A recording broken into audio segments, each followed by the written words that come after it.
इन खूबसूरत नज़ारों के साथ आगे का सफ़र शुरू करते हैं। आप भी साक्षी बनिए हैं इन नज़ारों के लिए। मैं मैथाना गांव के पेट्रोल पंप से आगे निकल चुकी हूं बद्रीनाथ के लिए। ये यात्रा काफ़ी रोमांचक है।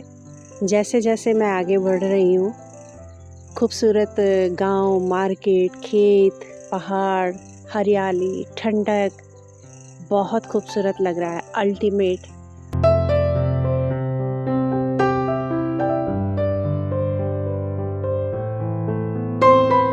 इस यात्रा में यात्री न केवल खूबसूरत नज़ारों का आनंद लेते हैं, बल्कि रास्ते में पड़ने वाले आध्यात्मिक स्थलों पर रुककर उनके दर्शन भी करते हैं।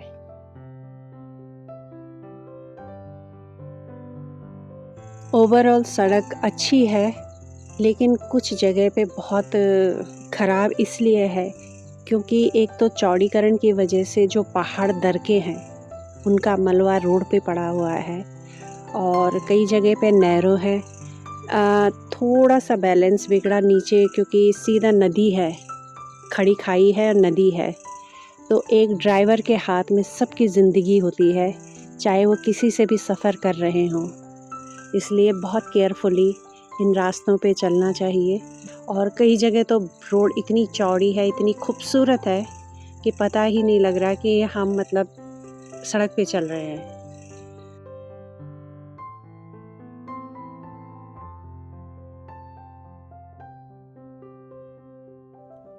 उस साइड जो पहाड़ के टॉप में है वो गोपेश्वर है, और गोपेश्वर का रास्ता चमोली से निकल जाता है, जो केदारनाथ जाके मिलता है।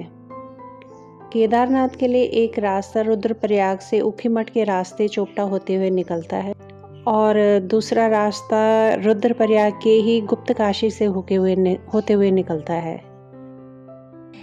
आपको मैं एक चीज़ और बता दूं कि जो देश के अलग अलग राज्यों से आते हैं, कई लोग तो ज़्यादा प्रेफर करते हैं शायद देहरादून आने की, देहरादून से ऋषिकेश वगैरह।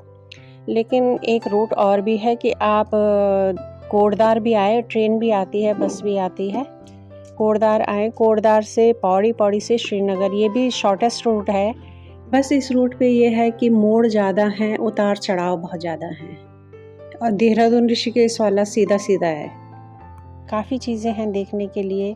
अब जैसे देहरादून से चलते हैं हम, ऋषिकेश हो गया, देवप्रयाग हो गया, रुद्रप्रयाग हो गया। रुद्रप्रयाग मुझे पर्सनली बहुत अच्छा डिस्ट्रिक्ट लगा है, वहाँ बहुत कुछ है देखने के लिए। और उसके बाद आप गौचर आ जाओ, कर्णप्रयाग आ जाओ, तो कर्णप्रयाग से आगे फिर ग्वालदम किले निकल जाती है, जो कुमाऊं की तरफ जाती है। जैसे लास्ट वीडियो में मैंने बताया था कि हम जब कुमाऊं से आए थे तो ग्वालदम में स्टे किए थे, ग्वालदम सेंटर पॉइंट है। और जो कुमाऊं साइड से आते हैं, जैसे घूमते घामते नैनीताल की तरफ से रानीखेत होते हुए कोसानी, और तब ग्वालदम के बाद कर्णप्रयाग आके जा सकते हैं बद्रीनाथ, क्योंकि वो भी बद्रीनाथ रूट है।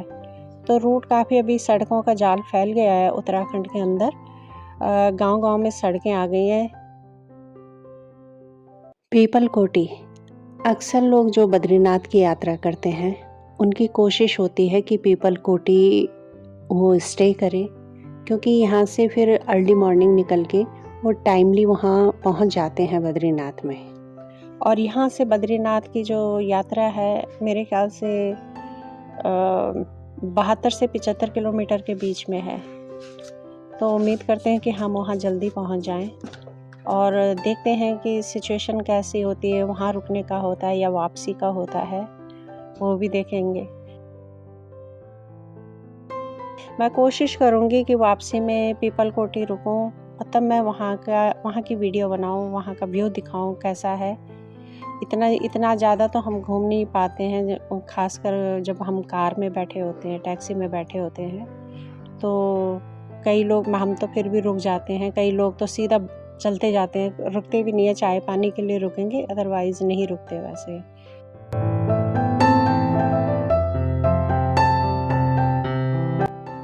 नज़ारे बहुत खूबसूरत हैं, नज़ारों को देख के तो क्या कहना।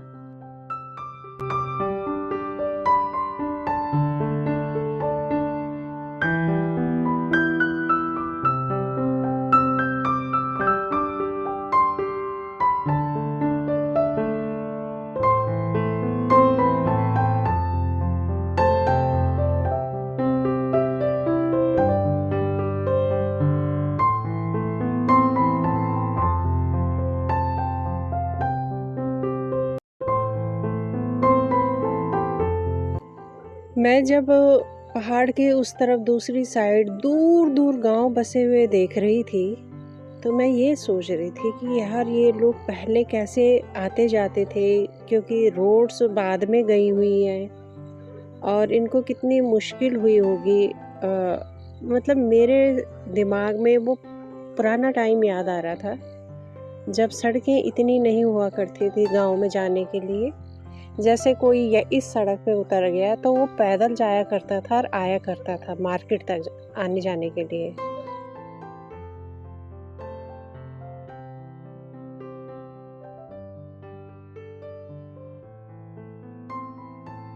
जैसे कि मैं देख रही हूँ बहुत दूर पल्ली साइड कि कुछ ऐसे गांव हैं जहाँ शायद अब सड़क गई होगी बाद में, लेकिन उन लोगों ने अपनी एक टफ लाइफ जी होगी। पहले के लोगों ने मेडिकल की सुविधा नहीं होती थी तो इतनी दूर से आना जाना। एक रोड सामने दिखाई दे रही है, वो भी नई बनी हुई है कहते हैं, पहले नहीं थी वो।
इस वक्त हम एक झरने के पास रुके हैं जिसका नाम है ज्ञान गंगा।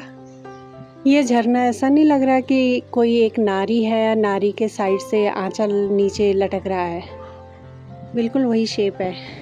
जोशीमठ को वैसे ज्योतिर्मठ कहा जाता था, तो हम पहाड़ी लोग अपनी सुविधा के अनुसार बोलने लगते हैं ज्योतिर्मठ ज्योतिर्मठ कह के जोशीमठ पे आ गए।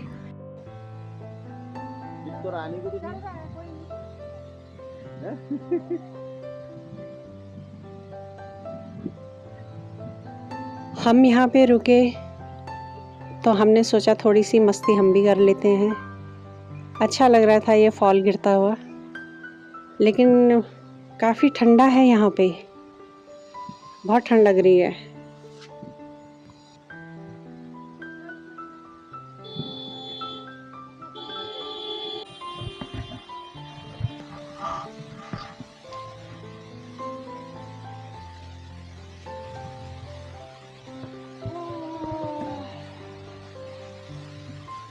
ये भी तो है।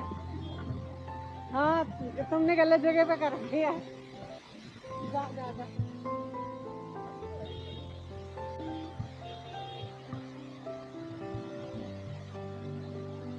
ये ऊंचे ऊंचे झरने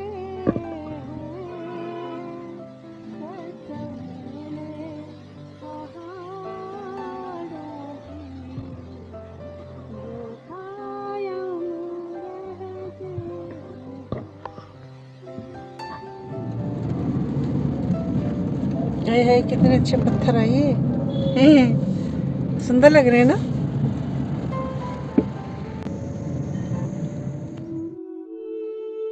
जो वो ज्ञान गंगा फॉल था, झरना था, वहाँ से हम पहले ऊपर की तरफ चढ़े और जोशीमठ मार्केट से होते हुए अब हम ढलान की तरफ जा रहे हैं। नीचे विष्णु गंगा, विष्णु प्रयाग है। जोशीमठ में भी काफ़ी कुछ देखने के लिए है। जहाँ नरसिंह भगवान है वहाँ से तपोवन है और भविष्य बद्री भी उधर ही है, मैंने जो सर्च किया था गूगल वगैरह में। और अभी हम नीचे की तरफ जा रहे हैं, ढलान की तरफ। लेकिन जितना मैंने खुली आंखों से देखा, जोशीमठ काफ़ी फैला हुआ है और बहुत खूबसूरत जगह पे बसा हुआ है, अच्छा लग रहा था। किसी वक्त मैं जोशीमठ आऊँगी, स्पेशली जोशीमठ आऊँगी। और यहाँ काफ़ी कुछ है देखने के लिए इस जगह पे भी। औली भी है, तो देखते हैं, अगर उस वक्त भी बद्रीनाथ जाने का बना तो okay, very good.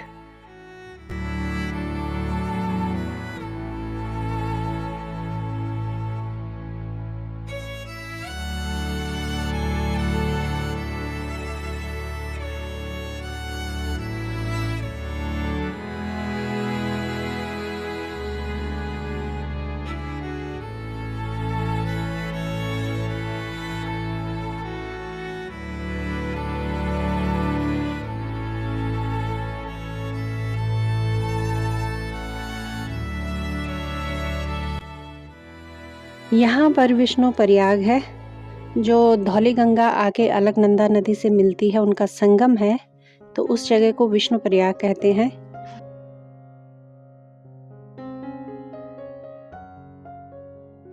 Vishnu Prayag से गोविंद घाट 10 किलोमीटर रह गया है। आगे हनुमान चट्टी भी है।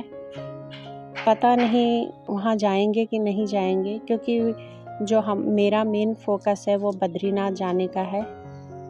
नारायण के शरण में नारायण बुला रहे थे काफ़ी टाइम से, और एक्चुअली मैं कहीं और का प्लान कर रही थी, लेकिन रास्ते में ही चेंज किया और बद्रीनाथ की तरफ मुड़ गई। शायद नारायण बुला रहे थे मुझे।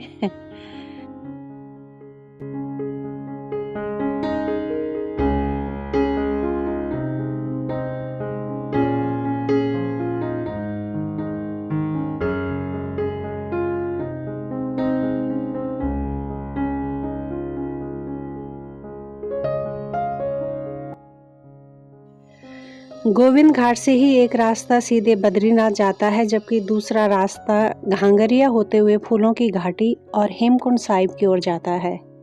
मैं सारी जगह तो रिकॉर्ड नहीं कर रही हूँ, कोशिश करूँगी कि आते वक्त मैं जो छूट गया है उसे रिकॉर्ड कर सकूँ।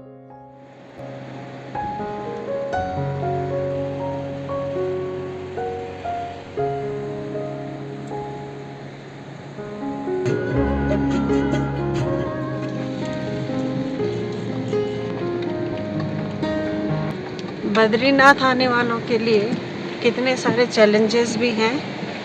ये बरसात में टूटा होगा, ये रोड ख़राब है, एक तरफ से गाड़ी निकल रही है, एक तरफ से वेट कर रही है। ये देखो,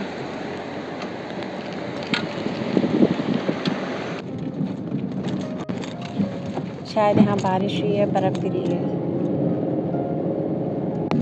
ये पूरा पहाड़ बर्फ़ से ढक जाऊँ।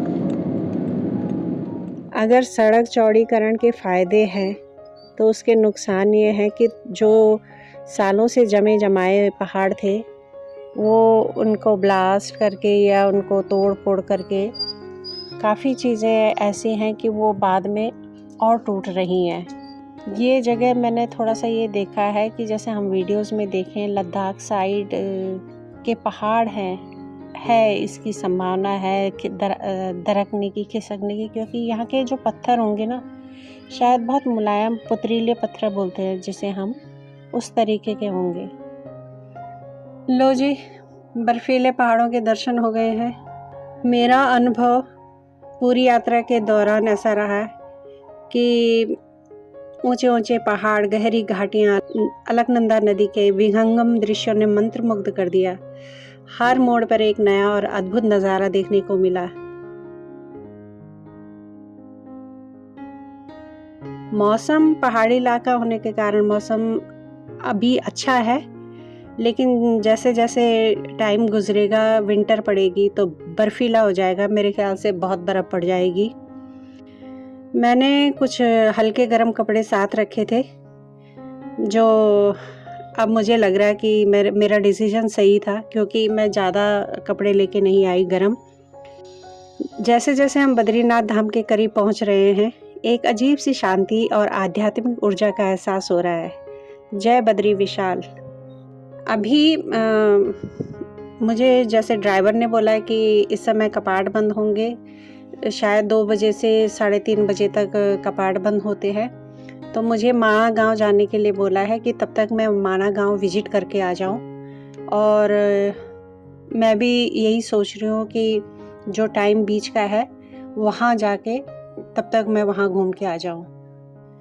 रात को यहाँ बर्फ़ पड़ी है हल्की सी, क्योंकि जब हम नगरासू में थे तो बहुत तेज़ गिड़गिड़ाहट हो रही थी। तो वहाँ पे लोकल ने मुझे बताया कि ऊपर बारिश हो गई है, बर्फ़ गिरी होगी। तो वो नज़ारे थोड़े बहुत दिखने शुरू हो गए हैं और अच्छा लग रहा है, मतलब ओवरऑल।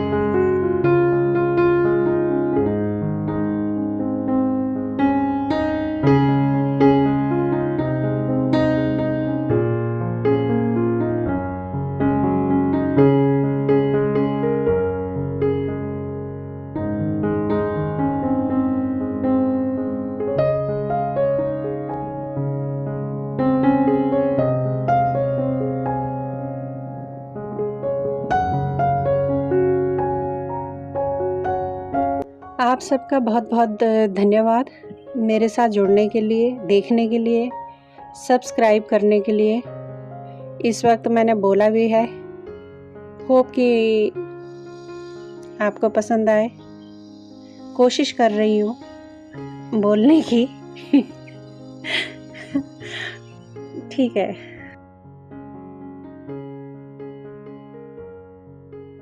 चलिए मिलते हैं अगले एपिसोड में। मेरे साथ बने रहिए।